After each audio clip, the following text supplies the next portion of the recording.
बिस्मिल्लाहिर्रहमानिर्रहीम नहमदुहु व नुसल्ली अला रसूलिहिल करीम अम्मा बाद फ़ाउज़ु बिल्लाहि मिनश्शैतानिर्रजीम बिस्मिल्लाहिर्रहमानिर्रहीम।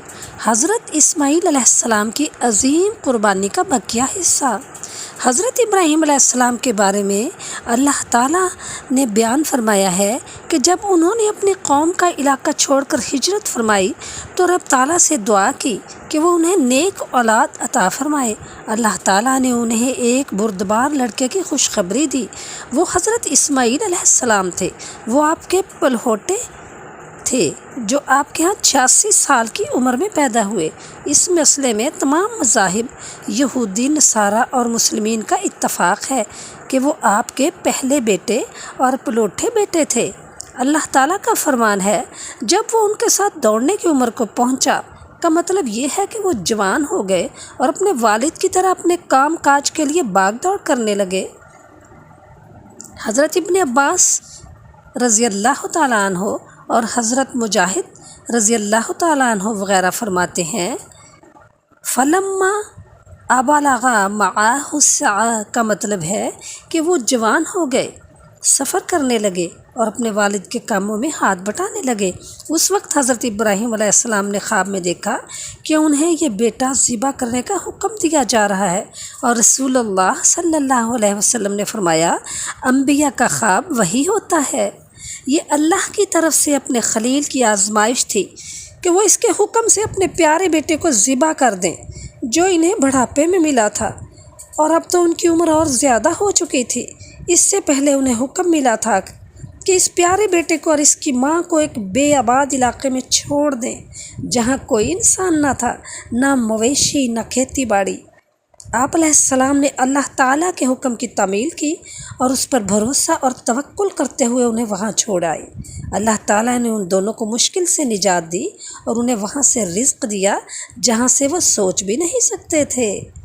फिर जब उन्हें अपने इस पलहोटे और अकलौते बेटे को कुर्बान करने का हुक्म मिला तो उन्होंने फ़ौरन अपने रब ताला के हुक्म की तामील की। इसके बाद उन्होंने अपने बेटे के सामने ये मामला रखा ताकि वो भी दिल की खुशी से इस अमल में शरीक हो और इसकी तामील उनके लिए आसान हो जाए। चुनाचे उन्होंने फरमाया, बेटा मैं ख्वाब में देखता हूँ गोया तुमको ज़िबा कर रहा हूँ, लिहाजा तुम देखो कि तुम्हारी क्या राय है। बुर्दबार बेटा भी किरदार में अपने वालिद का अक्स साबित हुआ। उसने फ़ौरन कहा, अब्बा जान आपको जो हुक्म हुआ है वही कीजिए, अल्लाह ने चाहा तो आप मुझे साबिरों में से पाएंगे। ये जवाब इंतहाई दुरुस्त और वालिद की फरमाबरदारी और अब ताला की अताअत का बहुत बड़ा मज़हर था। अल्लाह ताला ने फरमाया, जब दोनों ने हुक्म मान लिया और बाप ने बेटे को माथे के बल लिटा दिया। अस्लामा का मतलब ये है कि दोनों ने अल्लाह का हुक्म तस्लीम कर लिया और हज़रत इब्राहीम अलैहिस्सलाम ने उसको अंजाम देने का अज़्म कर लिया, अपने चेहरे के बल लिटा दिया। कहते हैं कि इब्राहीम अलैहिस्सलाम गुद्दी की तरफ से ज़िबा करना चाहते थे ताकि ज़िबा करते वक्त उनका चेहरा नज़र ना आए। इब्न अब्बास रज़ी अल्लाह तआला अन्हो फरमाते हैं कि सुद्दी और दूसरे उलमा कहते हैं कि हज़रत इब्राहीम अलैहिस्सलाम के उनके हलक़ पर छुरी फेरी लेकिन कुछ ना कट सका। उस वक्त अल्लाह ताला की तरफ से आवाज़ आई, ए इब्राहीम तुमने ख्वाब को सच्चा कर दिखाया, यानी आपको जो इम्तहान मकसूद था वो पूरा हो चुका। आपकी अताअत और फौरी तामील ज़ाहिर हो चुकी। जिस तरह आपने अपना बदन आग में डाल दिया और माल मेहमानों पर ख़र्च कर दिया, इसी तरह आपने अपना बेटा कुर्बानी के लिए पेश कर दिया। इसलिए अल्लाह ताला ने फरमाया, बिलाशुबा एक सरी आजमाइश थी। अल्लाह ताला ने मज़ीद फरमाया, हमने दूसरे ज़बीह को उनके बेटे के इव्ज़ फ़िदिया बना दिया।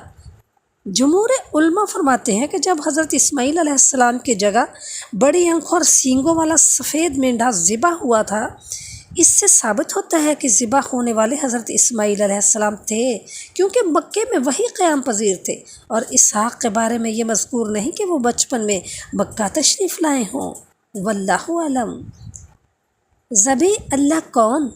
कुरान मजीद में हज़रत इब्राहीम अलैहिस्सलाम और उनकी औलाद के मुतल्लिक़ जो कुछ मज़कूर है اس سے واضح طور پر ثابت ہوتا ہے کہ ذبح ہونے والے حضرت اسماعیل علیہ السلام تھے، کیونکہ اللہ تعالیٰ نے ذبح کا واقعہ بیان کرنے کے بعد فرمایا اور ہم نے ان کو اسحاق کی بشارت بھی دی کہ وہ نبی اور نیکوکاروں میں سے ہوں گے۔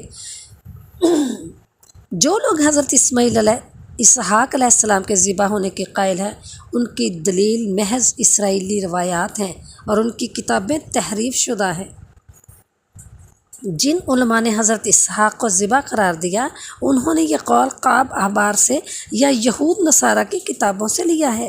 اس کے بارے میں رسول اللہ صلی اللہ علیہ وآلہ وسلم سے کوئی صحیح حدیث مروی نہیں ہے، جس کی وجہ سے ہمیں قرآن مجید کے ظاہری مفہوم کی تعویل کرنی پڑے، بلکہ غور کرنے سے معلوم ہوتا ہے کہ قرآن کے الفاظ حضرت اسماعیل علیہ السلام کے ذبح ہونے پر ہیں۔